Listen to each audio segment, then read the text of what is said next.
Get your glasses up. Get your glasses up. A toast to the men.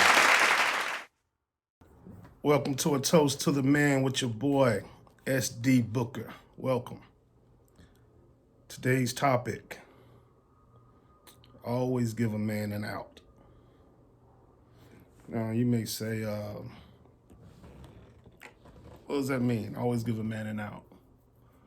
Well, never corner a man if he's waving the white flag, if it's obvious that he doesn't want any smoke. You know, it's obvious he doesn't want to fight. It's obvious he doesn't want to engage. Let up on him. That's his out. You know, that's his out. Even if it's not so obvious. You know, ask the man to, let's have a private conversation. Let's get an understanding. Where I was coming from, where you're coming from. Let's bring clarity to the situation. And I write this in the book, A Toast to the Men, that, those types of conversations need to happen away from the crowd. Because the crowd is what fuels confrontation in most cases. So step away from the crowd. Go to a space, no noise, where you guys can talk and hash it out. I've been on this earth for 44 years. And, man, maybe once or twice, maybe just once, man, in my lifetime, where I have seen men fight, two men fight, and there wasn't a crowd. They were off to themselves, fighting. No crowd, no battery in the backs. They were off to themselves. It just doesn't happen that often. Because the truth of the matter is, most men do not want to fight. Because we know where it can lead. We'd rather not fight. We will fight, a lot of men, but most men, unless you're just a nutcase, most men do not want to fight. Like I said, because we know where it can go. Bones get broken. People can end up in the hospital. People can end up in the cemetery. Men know where fighting can lead. And so most men really don't want to fight. But most of the times, there's a crowd or there's a woman that's right there. And your pride and your ego is involved. And there you go, fighting. Somebody gets hurt or somebody gets killed. I'll take you back to a story. He may see this. Shout out to Reagan. Shout out to his brother Show. This is about maybe 6 or 7 years ago. I was at this bar. And it was a bar I used to go to, frequently, to watch the game, shoot pool, play darts, fellowship with brothers. And so I go to the restroom. And I'm using the restroom, right, in the stall. It's empty. But soon after I enter the restroom, 2 guys walk in. Now, and they're having a conversation. Now, one guy is more heated than the other. I can't hear these guys because there's a stall. There's a wall between us. So I finished doing what I'm doing. I wash my hands. And this one guy is still going in on this other guy, saying how he'll beat his $$, how he'll put hands on him, what he'll do to him. And it's just us 3 in this small bathroom, the small restroom. So I'm like, in my mind, I'm like, man, let me fire up my cigar.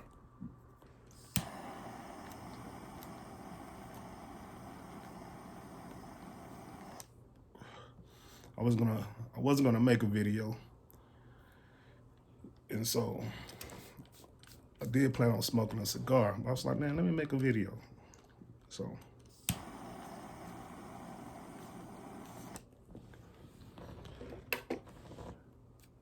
So in my mind, I'm like, man, this one guy really don't want no smoke. He's making it obvious. Man, this guy's apologetic. He's humble. And it's obvious, man. He just don't want no smoke, man. And the one guy he's pressing the issue. Come to find out, the guy pressing the issue, his name is Reagan. Now, I can't remember the other guy's name.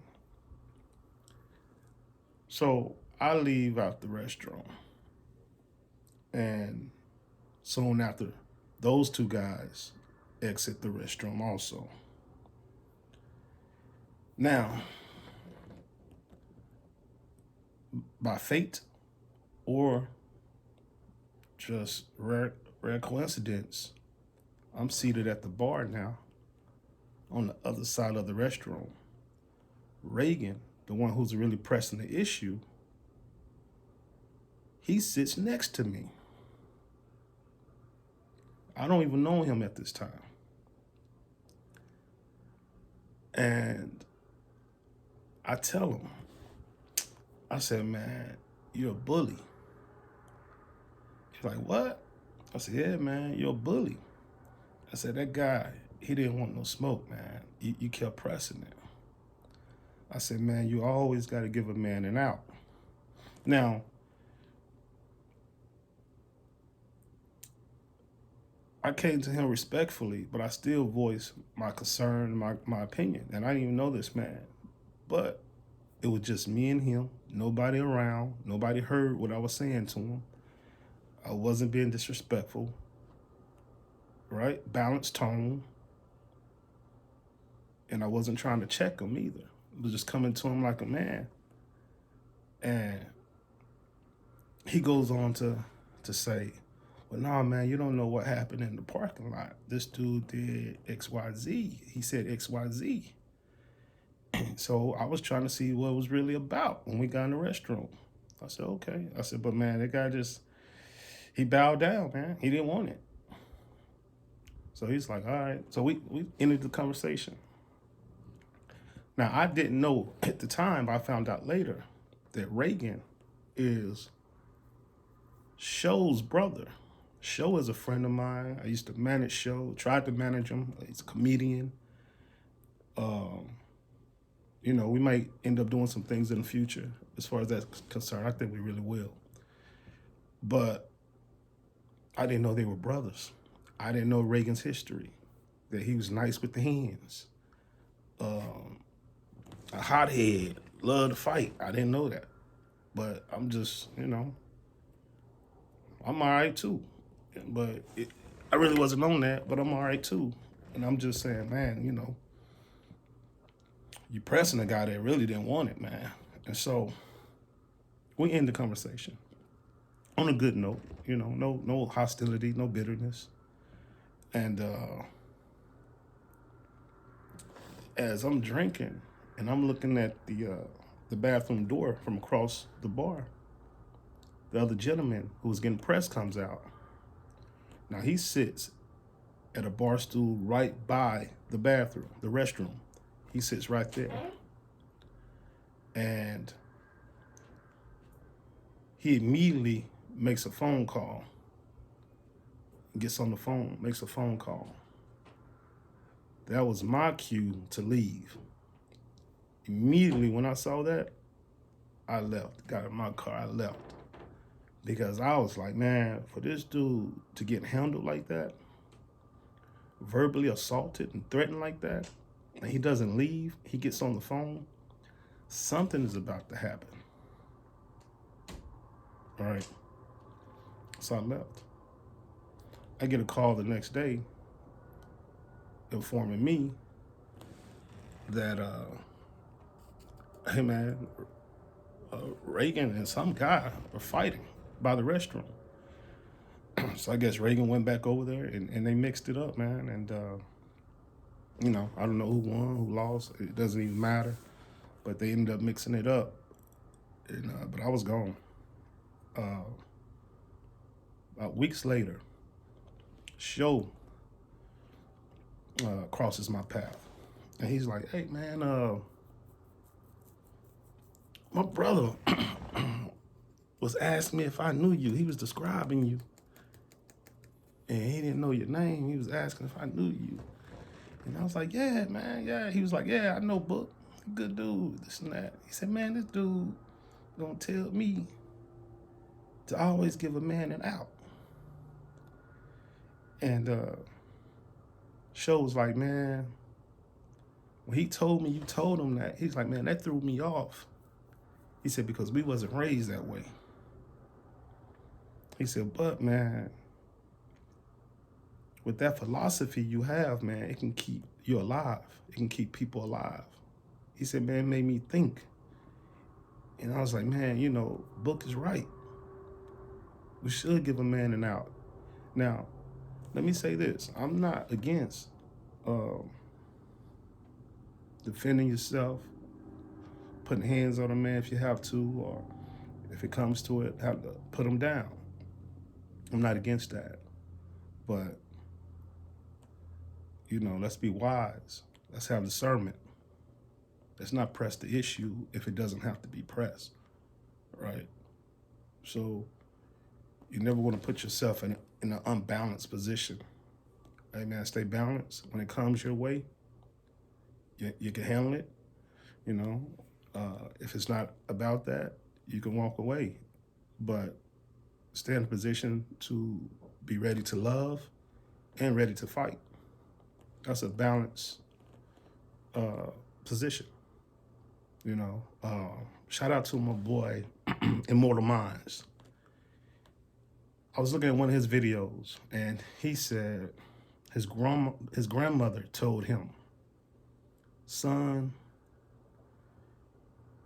you have to be willing to give a man your coat without him even asking for it. But you also have to be willing to kill that man if it calls for it. So, wow, that's balance. That's balance, man. You're just in a balanced position, man. I'm ready to love. I'm ready to do the total opposite of love if I have to. But, you know, that's just what I live by, man. I pull brothers to the side, man. You know, do that and try to speak to them. Hey, and sometimes they'll listen, sometimes they won't, whatever. But always give a man an out. And you only can do that. You only can be in that frame of mind if you're not emotional. You have to have control of your emotions. And you gotta be secure. You gotta be secure and confident in yourself, right? A lot of times, dudes will strike first or get off first without the tension even being that high because they're insecure. They don't know if they can take that man just straight up. And so they'll try to get off real fast, and it hasn't even escalated to that point most times. And sometimes it's ego. A lot of times it's ego. You gotta be secure. Even if women are around, you gotta be secure. Even if there's a crowd, gotta be secure. But I would suggest, and this is most times to the young brothers, but even older brothers, young brothers, hey, get away from the crowd. You and that brother talk. Hash it out. Calm voices, right? Speak respectfully to one another. And I believe 9 times out of 10, things could be peacefully resolved. I really believe that. So yeah, I always give a man an out. You see a lot of brothers dying, a lot of young brothers getting killed. You see even older gentlemen getting killed or killing. I'm sure they didn't practice that philosophy, right? Always give a man an out. Peace.